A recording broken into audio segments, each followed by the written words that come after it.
Hello అండి, అందరికీ welcome back to our channel సాహిత్య ఐడియాస్ అండ్ బ్లాగ్స్. అందరు ఎలా ఉన్నారు, బాగున్నారా?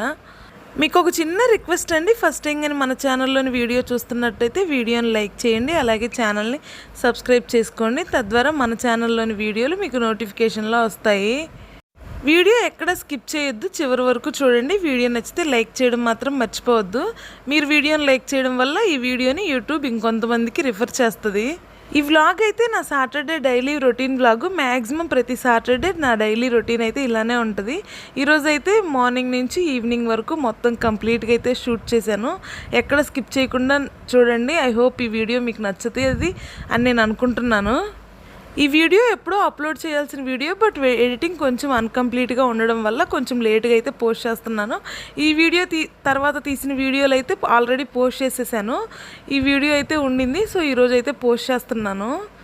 ఎడిటింగ్ చాలా సింపుల్గానే ఉంటుంది కానీ బట్ వీడియోకి వాయిస్ ఓవర్ ఇచ్చి థంబ్నెయిల్స్ ఇవన్నీ క్రియేట్ చేసుకునేటప్పుడు కొంచెం కష్టంగా అనిపిస్తుంది. దీని తర్వాత తీసిన వీడియోలు కొంచెం సింపుల్గా అయిపోయినాయి కాబట్టి అవి వెంటనే పోస్ట్ చేసేసాను. ఈ వీడియోకి ఇంకా వాయిస్ ఓవర్ ఇవ్వలేదు, సో ఇప్పుడైతే వాయిస్ ఓవర్ ఇచ్చి పోస్ట్ చేస్తున్నాను. మార్నింగ్ లెగిసిన వెంటనే నా డైలీ రొటీన్ పనులు అయితే కంప్లీట్ చేసేసుకుని ఆ తర్వాత స్నానం చేసేసి పూజకు కావాల్సిన పనులు అయితే స్టార్ట్ చేస్తాను. ఈరోజైతే దేవుడి ముళ్ళ ముగ్గు అయితే పెట్టుకుంటున్నాను. ఆ మధ్య కొన్ని రోజులు దేవుడి ముళ్ళ ముగ్గు అయితే వేసుకోలేదు, ఎందుకంటే ముగ్గు లేదు, అయిపోయింది. సో మళ్ళీ ముగ్గు అయితే తీసుకొచ్చుకున్నాను. ఇంకా అప్పటి నుంచి కంపల్సరీగా దేవుడి ముళ్ళ ముగ్గు అయితే వేసుకుంటున్నాను. డైలీ దేవుడి ముళ్ళ ముగ్గు అయితే ఏం పెట్టను, కొన్ని స్పెషల్ డేస్లో మాత్రమే వేసుకుంటాను. ఇంట్లో చిన్నపిల్లలు ఉన్నారు కదా, కొంచెం కదిలిస్తూ ఉంటారు. సో అందుకని డైలీ అయితే ముగ్గు ఏం పెట్టను. శుక్రవారం, శనివారం, మంగళవారం ఈ డేస్లో అయితే వేయడానికి ట్రై చేస్తాను. ఈరోజు దేవుడి ముళ్ళ పద్మ ముగ్గు అయితే వేశాను. ముగ్గు వేసిన తర్వాత చుట్టూరు 4 వైపులా అయితే బోర్డర్స్ అయితే ఖచ్చితంగా గీయాలి, అప్పుడే ముగ్గుకి అర్థం ఉంటుంది. అండ్ అలాగే బయట కూడా ఏదో సింపుల్గా చిన్నగా ముగ్గు అయితే వేసేసాను. మాకేంటంటే బయట మాది ఫస్ట్ ఎంట్రన్స్లోనే మా హౌస్ ఉంటుంది. సో మా పైన ఇంకో 2 హౌస్ అయితే ఉంటాయి. సో వస్తా పోతా ముగ్గు మొత్తం అయితే తొక్కేస్తారు, వేసిన కొంచెం సేపు కూడా ఉండదు. సో అందుకే అంత ఇంట్రెస్ట్గా అనిపించదు అన్నమాట. ఇంకా ఎలాగో వేసిన తర్వాత కొంచెం సేపటికి పోతుంది కదా, తొక్కేస్తారు కదా అని ఏదో అలాగా చిన్న డిజైన్ అయితే వేసేస్తాను. ఈరోజు అయితే గడపలేం పూజించలేదు. ఆల్రెడీ శుక్రవారం రోజు గడపలు పూజించాను. సో ఇంక వెంటనే, అంటే ఈరోజు శనివారం, శుక్రవారం పూజించి మళ్ళీ వెంటనే అయితే ఏం పూజించను. శుక్రవారం, మంగళవారం పూజిస్తాను. ఒకవేళ శుక్రవారం పూజించే అంత టైం లేకపోతే శనివారం పూజిస్తాను. ఆల్రెడీ నిన్న గడపలు పూజించాను కాబట్టి ఈరోజు అయితే గడపలేం పూజించలేదు.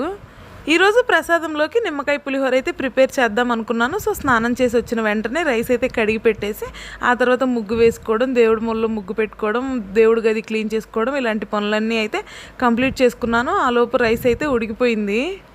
ఇప్పుడు నా స్టైల్లో నేను నిమ్మకాయ పులిహోర ఎలా ప్రిపేర్ చేస్తానో చెప్తాను. ఫస్ట్ ఉడకబెట్టుకున్న రైస్ని మనకు ఎంత రైస్ కావాలో అంతా ఒక బౌల్లో అయితే ట్రాన్స్ఫర్ చేసుకోవాలి. ఇప్పుడు అందులోకి 2 టేబుల్ స్పూన్ల ఆయిల్, అలాగే మన టేస్ట్కు తగ్గట్టు ఉప్పు, ఒక టేబుల్ స్పూన్ పసుపు కూడా యాడ్ చేసుకొని బాగా మిక్స్ చేసుకొని పక్కన పెట్టుకోవాలి. అన్నం వేడివేడిగా ఉంది కాబట్టి పసుపు అయితే అన్నంలోనే వేసుకొని కలుపుకోవచ్చు. అదే చల్లటి అన్నంలో పులిహోర కలపాలి అంటే పసుపు అయితే తాలింపులో వేసుకుంటే బాగుంటుంది. నేను ఎప్పుడైనా ఇలానే చేస్తాను. వేడివేడి అన్నంతో పులిహోర చేసే పని అయితే వేడన్నంలోనే పసుపు, ఉప్పు, ఆయిల్ వేసేసి కలిపేసుకొని ఆ తర్వాత నిమ్మకాయ అయితే పిండుకుంటాను. గ్లాస్లో పోపు అయితే పెట్టేస్తాను. పులిహోరకి ఏంటంటే రైస్ ఎప్పుడైనా మరీ మెత్తగా ఉడకబెట్టకూడదు, అలానే మరీ పుల్లలుగా కూడా ఉడకబెట్టకూడదు. కొంచెం లైట్గా చూసుకొని ఉడకబెట్టుకోవాలి. నాకు తెలిసి గంజి వార్చుకుంటే ఇంకా చక్కగా వస్తుంది పులిహోర. షాపుల్లో కొనే రైస్ అయితే నేను గంజి వార్చను. ఈ రైస్ అయితే మా నాన్న మా ఇంటి దగ్గర నుంచి తీసుకొని వచ్చిన రైసు. సో ఇవైతే గంజి వార్చుకుంటున్నాను, లేదంటే అన్నం మెత్తగా ఉన్నట్టు అనిపిస్తుంది. నేను ఎక్కువగా నిమ్మకాయ పులిహోరే ప్రిపేర్ చేస్తూ ఉంటాను. చింతపండు పులిహోర చాలా తక్కువ, రేర్ సిచ్యువేషన్స్లో ఏదైనా ఫెస్టివల్ అప్పుడు అలాగైతే ప్రిపేర్ చేస్తాను. రెగ్యులర్గా అయితే నిమ్మకాయ పులిహోరే ప్రిపేర్ చేస్తాను. చింతపండు పులిహోర ఏంటంటే చేతికి అతుక్కున్నట్టు బంకగా అనిపిస్తుంది, నిమ్మకాయ పులిహోరే అలా అనిపించదు. అండ్ అలాగే చింతపండు పులిహోరకి రైస్ ఎంత పొల్లుగా ఉడకబెట్టినా కానీ కొంచెం మెత్తగా అయినట్టే అనిపిస్తుంది. నిమ్మకాయ పులిహోర ఏంటంటే రైస్ బై ఫ్లోలో కొంచెం మెత్తగా ఉడకబెట్టినా నిమ్మకాయ అవన్నీ పిండి పోపు పెట్టిన తర్వాత రైస్ పొల్లుగా ఉంటుంది. అండ్ అలాగే సింపుల్గా కూడా అయిపోతుంది. సో టేస్ట్ మాత్రం నిమ్మకాయ పులిహోర కంటే చింతపండు పులిహోరే బాగుంటుంది, బట్ ఇది సింపుల్గా అయిపోతుందని నేను ఎప్పుడు ఇలానే చేస్తాను. నేనైతే డైరెక్ట్గా రైస్లోనే నిమ్మకాయలు అయితే పిండేశాను. నా అంచనాకి నాకైతే తెలుసు ఎంత రైస్కి ఎంత నిమ్మకాయలు పెడితే సరిపోతుందని. నేను తీసుకున్న నిమ్మకాయలు అయితే కొంచెం రసం ఎక్కువగా ఉన్నాయి. ఒక 4-5 నిమ్మకాయలు అయితే సరిపోయాయి ఆ క్వాంటిటీ రైస్కి. నిమ్మకాయలు పిండేసిన తర్వాత రైస్ మొత్తం కంప్లీట్గా మిక్స్ చేసుకోవాలి. నిమ్మకాయలు పిండక ముందు కలర్ ఒకలాగా ఉంటుంది, నిమ్మకాయ పిండిన తర్వాత ఇంకా బ్రైట్ కలర్ అయితే వస్తుంది పులిహోరకి. ఈ పులిహోరని నేను ప్రసాదం కోసం ప్రిపేర్ చేస్తున్నా కాబట్టి నేనైతే టేస్ట్ ఏం చూడను, ఉప్పు అవి సరిపోయినా సరిపోకపోయినా ఏం చూడను. దేవుడికి ప్రసాదం పెట్టేసి మేము తినేటప్పుడు అయితే ఉప్పు సరిపోకపోతే యాడ్ చేసుకుంటాను. మ్యాక్సిమం అంచనాకు వేసేస్తాను, నాకు కరెక్ట్గా ఉప్పు అవన్నీ సరిపోతాయి. బై మిస్టేక్ ఒకవేళ సరిపోకపోతే అప్పుడైతే యాడ్ చేసుకుంటాను. మీరైనా కానీ దేవుడికి ప్రసాదం పెట్టేటప్పుడు టేస్ట్ అయితే చూడొద్దు, ఉప్పు సరిపోయినా సరిపోయినా ఏం పర్లేదు. డైరెక్ట్ చేసింది చేసినట్టు దేవుడి దగ్గర పెట్టేసి ఆ తర్వాత చూసుకుంటే మంచిది. ఇది నా సజెషన్ మాత్రమే. ఆల్రెడీ పులిహోర చేయడం అయితే 70% కంప్లీట్ అయిపోయింది. ఇంకా పులిహోరకు తాలింపు పెట్టేస్తే 100% కంప్లీట్ అయిపోతుంది. తాలింపు కోసం బాండీ పెట్టుకొని కావాల్సినంత ఆయిల్ అయితే వేసుకోవాలి. ఆయిల్ హీట్ అయిన తర్వాత ఎండుమిర్చి, తాలింపు గింజలు వేసుకొని అవి ఫ్రై అయిన తర్వాత ఒక గుప్పెడు పల్లీలు అలాగే కరివేపాకు యాడ్ చేసుకొని అవన్నీ మంచిగా ఫ్రై అయ్యేంత వరకు ఫ్రై చేసుకొని పులిహోరలో కలుపుకోవడమే. కావాలంటే జీడిపప్పు కూడా యాడ్ చేసుకోవచ్చు, పులిహోర మంచి టేస్టీగా ఉంటుంది. నేను ఏ వంట అయినా ఎప్పుడు ఒకే ప్రాసెస్లో చేయను, ఒక్కొక్కసారి ఒకలా చేస్తాను, ఎప్పుడైనా ఒకలా చేస్తాను. అంటే నా టయాన్ని బట్టి నా మెంటల్ కండిషన్ని బట్టి వంట ప్రాసెస్ అనేది మారుతూ ఉంటుంది. ఒక్కొక్కసారి పులిహోరలో ఏంటంటే క్యారెట్ తురిమి కూడా వేస్తాను, అది కూడా టేస్ట్ భలే బాగుంటుంది. మీరు ఎప్పుడైనా ట్రై చేయండి. ఈరోజు అయితే పులిహోరలో క్యారెట్ తురుము ఏమి యాడ్ చేయలేదు, ఆ క్యారెట్ తురిమే అంత టైం లేదు. సో మళ్ళీ పిల్లలు లెగిసేలోపు పూజ అయితే కంప్లీట్ చేసుకోవాలి. మళ్ళీ వాళ్ళు లెగిసారంటే ఇంకా వాళ్ళ కార్యక్రమాలు చేయాల్సి ఉంటుంది. నార్మల్గా చూడడానికి పులిహోర చాలా బ్రైట్ కలర్లో చాలా మంచిగా అనిపిస్తుంది, బట్ వీడియోలో ఎందుకో కొంచెం లైట్గా కనిపిస్తున్నట్టు నాకు అనిపించింది. పులిహోర మాత్రం చాలా టేస్టీగా వచ్చింది. దేవుడికి ప్రసాదంతో పాటు ఈరోజు మేము బ్రేక్ఫాస్ట్లో కూడా పులిహోరే తినేసాము. ఇంకా బ్రేక్ఫాస్ట్ అయితే ఇంక స్పెషల్గా మళ్ళీ ఏం చేయలేదు, ఈ పులిహోరే తినేసాము. పులిహోర చేయడం కంప్లీట్ అయిన తర్వాత నేను పూజ గదిని క్లీన్ చేసుకొని దేవుడు సామాన్లు అవన్నీ తోముకొని తుడుచుకొని పూజించుకొని పక్కన పెట్టుకున్నాను. ఇంక దేవునికి పూలతో అలంకరించేసి ఇంక ఇక్కడైతే దీపారాధన చేసుకుంటున్నాను. నేను పులిహోర ప్రిపేర్ చేసుకొని పూజ చేసుకోవడానికి వచ్చేటప్పటికి మా బాబు అయితే లెగిసి నేను దేవుడు ముళ్ళ వేసిన ముగ్గుని కొంచెం అయితే చెరిపాడు కూడా. బట్ పిల్లలకి తెలిసి తెలియక అలా చేస్తారు. బట్ ఇంక దాన్ని అయితే మనం ఏం తప్పుగా పట్టించుకోవాల్సిన అవసరం అయితే ఏం లేదు. ఏదైనా ఈ విషయమనే కాదు, ఏ విషయంలోనైనా మనం మనుషులమే, తప్పులు చేయడం అనేది సహజం. అవన్నీ పట్టించుకోకూడదు, అవన్నీ దేవుడికి తెలుసు అని వదిలేయడమే. ఏవైనా మనకు తెలియకుండా జరిగిపోతే ఏం పర్లేదు, మనం కావాలని అయితే ఏం చెయ్యం కదా. నేనైతే ప్రతిదాన్ని అంత ఎక్కువగా పట్టించుకొని అయితే ఏం ఫీల్ అవను, కొంచెం లైట్ తీసుకుంటాను.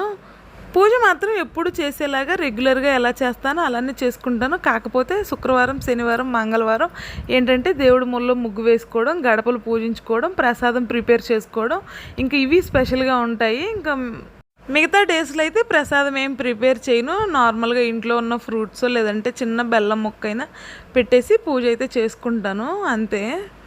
పూజ అయినా ఇంకేదైనా పని అయినా సరే అలాగని రూల్స్ అయితే ఏముండవు. మన కంఫర్టబుల్ని బట్టి మనం అడ్జస్ట్ చేసుకుంటూ వెళ్ళిపోవాలి. వాళ్ళు ఎవరో ఇలా చేశారు మనం ఇలాగే చేయాలి అని అయితే ఎప్పుడు అనుకోవద్దు. మన కంఫర్టబుల్ని బట్టి మనం చేసుకుంటూ వెళ్ళిపోవాలి. ఏదైనా కల్మషం లేని మనసుతో ఏది చేసినా కానీ ఆ దేవుడు స్వీకరిస్తాడు. ఒక పక్క పూజ చేస్తూ మరొక పక్క వాళ్ళు నాశనం అవ్వాలి, వీళ్ళు నాశనం అవ్వాలి, వాళ్ళు అట్టా పోవాలి, వీళ్ళు ఇట్టా పోవాలి, మేము బాగుపడాలి అని అనుకుంటే ఆ దేవుడికి ఎప్పటికీ నచ్చదు. మనస్ఫూర్తిగా ఒక్క పువ్వు పెట్టి దేవుడికి మనస్ఫూర్తిగా దండం పెట్టుకున్నా చాలు, అది కూడా పెద్ద పూజతో సమానమే. నేనైతే అంతే, వాళ్ళని వీళ్ళని చూసి ఇలాగని నేను ఎప్పుడు ఫాలో అవను. నాకున్నంతలో నాకు నచ్చినట్టుగా నేను చేసుకోవడానికి ట్రై చేస్తాను. మీరు కూడా అలానే ట్రై చేయండి. అలాంటప్పుడే మనం మనశ్శాంతిగా మనస్ఫూర్తిగా ఉండగలము. వాళ్ళతో వీళ్ళతో పోటీలు పెట్టుకుంటే మనకి మనశ్శాంతి ఉండదు, మన ఇంట్లో వాళ్ళకి మనశ్శాంతి ఉండదు. ఏది లేకపోయినా వాళ్ళకి అది ఉంది మనకి ఇది లేదు అని ఇంకా పోల్చుకుంటూనే ఉంటాము. ఏ చెట్టు కాగాలని దేవుడు ఎవరికి ఇవ్వాల్సింది వాళ్ళకి ఇస్తాడు. వాటితో అడ్జస్ట్ అయ్యి బతికితే మంచిగానే ఉంటుంది. లేదు వాళ్ళలాగా మనకు కావాలంటే ఇంక తిప్పలు పడాల్సిందే. మాటల్లో పడి మార్నింగ్ డైలీ రొటీన్ అంతా కంప్లీట్ అయిపోయింది. ఆఫ్టర్నూన్ డైలీ రొటీన్కి అయితే వచ్చాము. పూజ చేసేసిన తర్వాత మా పిల్లలకి స్నానం చేపించాను. పిల్లలకి అంటే ఇద్దరు లేరు. మా పాప అయితే మా అమ్మ వాళ్ళ ఊరికి వెళ్ళింది. సో మా బాబు ఒక్కడే ఉన్నాడు. మా బాబుకి స్నానం చేపించేసి మేమైతే బ్రేక్ఫాస్ట్లోకి పులిహోర తినేసాము. ఇంకా ఆఫ్టర్నూన్ లంచ్లోకి అయితే మార్నింగ్ పులిహోర కోసం రైస్ వండాను కదా, అది కొంచెం అయితే ఉంది. అలాగే మార్నింగ్ వండిన పులిహోర కూడా ఉంది. ఇంక ఇక్కడైతే కర్రీ ఒక్కటే చేస్తున్నాను. ఈరోజు కర్రీలోకి తోటకూర అయితే ఉంది. సో తోటకూర ఫ్రై అయితే చేద్దాం అనుకుంటున్నాను.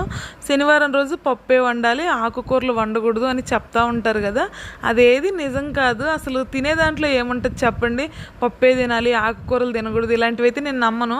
నాకు కొన్ని నమ్మకాలు ఉంటాయి, అవి నేను గట్టిగా నమ్ముతాను. కానీ బట్ అన్ని మూఢనమ్మకాలను అయితే నేను నమ్మను. ఆకుకూర తింటే ఏమవుతుంది చెప్పండి? సో నేనైతే అలా ఏం లేదు, నాకు కంఫర్టబుల్ని బట్టి వండితే పప్పు వండుకుంటాను, లేదంటే ఆకుకూరైనా కూరగాయలైనా ఏవైనా వండుతాను. చెప్పడానికి అలా తినకూడదు అని చెప్తారు, కానీ ఎందుకు తినకూడదు అంటే మాత్రం రీజన్ చెప్పలేరు, ఎందుకంటే అది వాళ్ళకి కూడా తెలియదు కాబట్టి. సో ఇలాంటివైతే ఏం నమ్మాల్సిన అవసరం లేదు, తినే దాంట్లో ఏమీ ఉండదు. మన బిహేవియర్ మంచిదై ఉండాలి, మన ఆలోచనలు మంచివై ఉండాలి. సో అలాంటప్పుడు మనం ఎలా ఉన్నా మనకి మంచే జరుగుతుంది, ఇదైతే నేను ఖచ్చితంగా నమ్ముతాను. ఇంకా ఈ సోదంతా మాకెందుకులమ్మ, కర్రీ ప్రాసెస్ చెప్పు అని అనుకుంటారేమో, ప్రాసెసే చెప్తాను. ఫస్ట్ అయితే తోటకూరని గడ్డి ఉంటుంది, గడ్డి మొత్తం తీసేసుకొని మంచిగా కట్ చేసుకోండి. ఈరోజు నేను కట్ చేసిన తోటకూర కంటే కూడా గడ్డి ఎక్కువగానే ఉంది.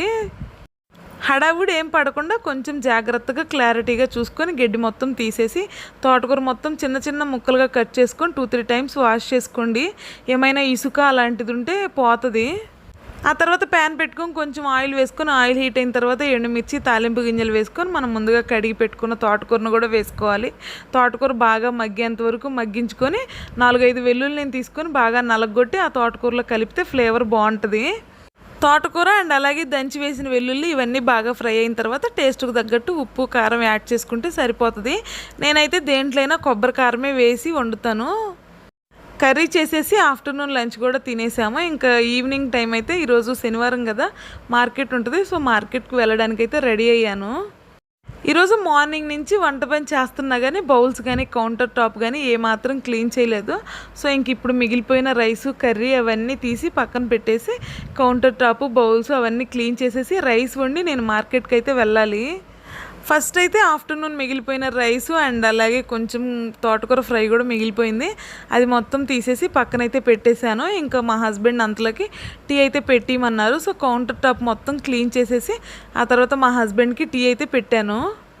కౌంటర్ టాప్ క్లీన్ చేసిన తర్వాత బౌల్స్ అయితే కడుగుదాం అనుకున్నాను, కానీ బట్ బౌల్స్ కడిగి మళ్ళీ మార్కెట్కి వెళ్ళి వచ్చేటప్పటికి లేట్ అవుతుందేమో అని చెప్పేసి ఇంకా బౌల్స్ అయితే కడగకుండానే మార్కెట్కి వెళ్ళిపోయాను.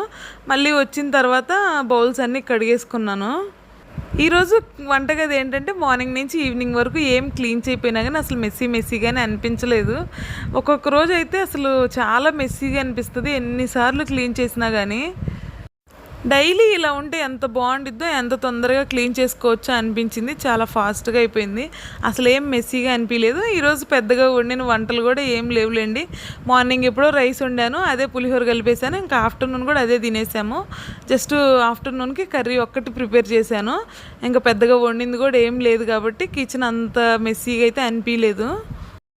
కౌంటర్ టాప్ క్లీన్ చేసిన తర్వాత ఇంక ఇక్కడ మా హస్బెండ్ కోసం అయితే టీ ప్రిపేర్ చేస్తున్నాను. టీ ఏంటంటే నేను వాటరు, పాలు, అలాగే టీ పొడి, షుగరు అన్నీ కలిపేసేసి గ్యాస్ మీద పెట్టేస్తాను. అదొక 5 మినిట్స్ 10 మినిట్స్ బాగా మరిగిపోయిన తర్వాత తీసి ఇచ్చేస్తాను. ఇంకా డికాక్షను ఇలాగైతే ఏం పెట్టను, డైరెక్ట్గా అన్నీ కలిపి వేసేసి టీ అయితే పెట్టేస్తాను. ఖచ్చితంగా morning and evening counter top మాత్రం క్లీన్ చేయాల్సిందే. నైట్ క్లీన్ చేస్తాను మ్యాక్సిమం, ఒకవేళ నైట్ క్లీన్ చేయకపోతే మార్నింగ్ క్లీన్ చేసేస్తాను. అలా మెస్సీగా ఉంచేసుకొని దాని మీద వంట చేయాలంటే నాకు ఇష్టం ఉండదు. మొత్తం క్లీన్ చేసిన తర్వాతే వంట ఏదైనా సరే చేయడం స్టార్ట్ చేస్తాను. టీ అయితే పెట్టేసా, మా హస్బెండ్కి ఇచ్చేసిన తర్వాత ఇంకో గ్యాస్ మీద రైస్ అయితే కడిగి పెట్టేశాను. ఆల్రెడీ ఆఫ్టర్నూన్ది రైస్ అయితే కొంచెం మిగిలిపోయింది. సో ఇంకా కొంచెం రైస్ అయితే కడిగి పెట్టేస్తున్నాను మా హస్బెండ్ కోసం. ఇంకా నేనైతే ఈ మధ్య చాలా రోజుల నుంచి నైట్ రైస్ అయితే స్కిప్ చేసేస్తున్నాను. ఇంకా ఏం తినట్లేదు. ఏమన్నా టిఫిన్ ఉంటే దోశ అలా వేసుకొని తింటున్నాను, లేదంటే కంప్లీట్గా స్కిప్ చేసేస్తున్నాను. సో మా హస్బెండ్ కోసం మాత్రమే కొంచెం రైస్ అయితే కడిగి పెట్టేశాను. కర్రీ అయితే ఆల్రెడీ మధ్యాహ్నం చేసిన తోటకూర ఫ్రై అయితే కొంచెం ఉంది. ఇంకా ఏదో కొంచెం పచ్చడో ఏదైనా వేసుకొని తినేస్తే సరిపోతుంది. ఇంక మళ్ళీ స్పెషల్గా కర్రీ అయితే ఏం ప్రిపేర్ చేయను. ఇప్పుడు ఉండేది ఇద్దరమే కాబట్టి కొంచెం ఉన్నా కానీ సరిపెట్టేసుకుంటాం. మళ్ళీ స్పెషల్గా వంట చేయాలి అని అయితే ఏం ఉండదు. టీ పెట్టేసిన తర్వాత గ్యాస్ ఆపకుండా మీకైతే టీ చూపించేసి మా హస్బెండ్కి ఇచ్చేసి వచ్చిందాక గ్యాస్ అయితే ఆపలేదు. ఒక్కొక్కసారి నా మతిమరుపు ఇలానే ఉంటుంది. రైస్ కడిగి పెట్టాను కాబట్టి రైస్ ఉడికేంత వరకు అయితే ఉండాలి. ఇంక నేను రైస్ పెట్టేసి మార్కెట్కి వెళ్ళి వచ్చేటప్పటికి అది మాడిపోతుంది. సో రైస్ ఉడికిన తర్వాతే మార్కెట్కి అయితే వెళ్దాము. ఈలోపు ఇల్లు కొంచెం మెస్సీగా ఉన్నట్టుంది. సో అని ఇల్లు మొత్తం అయితే క్లీన్ చేసేస్తున్నాను. ఇల్లు క్లీన్ చేసేలోపు రైస్ అయితే ఉడికిపోద్ది. సో రైస్ ఉడికిపోయిన తర్వాత ఇంక మార్కెట్కి అయితే వెళ్ళి కావాల్సిన వెజిటేబుల్స్ ఫ్రూట్స్ అయితే తీసుకొని రావాలి. శనివారం మార్కెట్ ఉంటుంది, బట్ వెళ్ళాల్సిన అవసరం లేదు. ఇక్కడ ఇంటి పక్కన కూడా దొరుకుతాయి కానీ, బట్ నాకే 24 గంటలు ఇంట్లో ఉండి ఏమో ఎప్పుడైనా ఇలాగ కొంచెం సేపు బయటికి వెళ్ళి రావాలి అని అనిపిస్తుంది. సో అందుకే కంపల్సరీ శనివారం మాత్రం వెళ్తాను. ఎప్పుడు 4 గోడల మధ్య ఇంట్లో పిల్లలతో బందీలుగా ఉండి ఏమో కొంచెం సేపు అలాగ బయటికి వెళ్ళేసి కూరగాయలు అవి తీసుకొని రావాలి అనిపిస్తుంది. సో ప్రతి శనివారం అయితే వెళ్ళి తీసుకొని అయితే వస్తాను. అండ్ అలాగే ఇంకొక బెనిఫిట్ కూడా ఉంది. నార్మల్గా షాపుల్లో తెచ్చుకుంటే కంటే ఇలా మార్కెట్లో తెచ్చుకుంటే కొంచెం కాస్ట్ తక్కువ అవుతుంది. బయట షాపుల్లో ఏంటంటే కొంచెం కాస్ట్ ఎక్కువ ఉంటుంది. అదే మార్కెట్లో అయితే కొంచెం కాస్ట్ తక్కువ ఉంటాయి. వెజిటబుల్స్ అయినా ఫ్రూట్స్ అయినా ఇంకా మనకు కావాల్సినవన్నీ దొరుకుతాయి మార్కెట్లో. హౌస్ మొత్తం క్లీన్ చేసేటప్పటికి రైస్ అయితే ఉడికిపోయింది. సో ఇంకా మార్కెట్కి అయితే వెళ్ళి వచ్చేసాను. మార్కెట్కి వెళ్ళొచ్చేసిన తర్వాత మా బాబుకి అన్నం తినిపించేసి స్నానం అయితే చేపించేశాను. ఇంకా ఇంట్లో పనులు ఉంటాయి కదా, బౌల్స్ కడగడం అవన్నీ కంప్లీట్ చేసిన తర్వాత ఇంక నిదానంగా తెచ్చిన కూరగాయలు ఆకుకూరలు మొత్తం అయితే సర్దుకుంటున్నాను. ఇంకా కూరగాయలు అవన్నీ సర్దేసిన తర్వాత నేను మా కన్నయ్య అయితే బజ్జుండిపోయాము. ఇంక ఈ వీడియో అయితే ఇంతే. వీడియో నచ్చితే ఛానల్ని సబ్స్క్రైబ్ చేసుకోండి. అలాగే వీడియోని లైక్ చేయడం మాత్రం మర్చిపోకండి.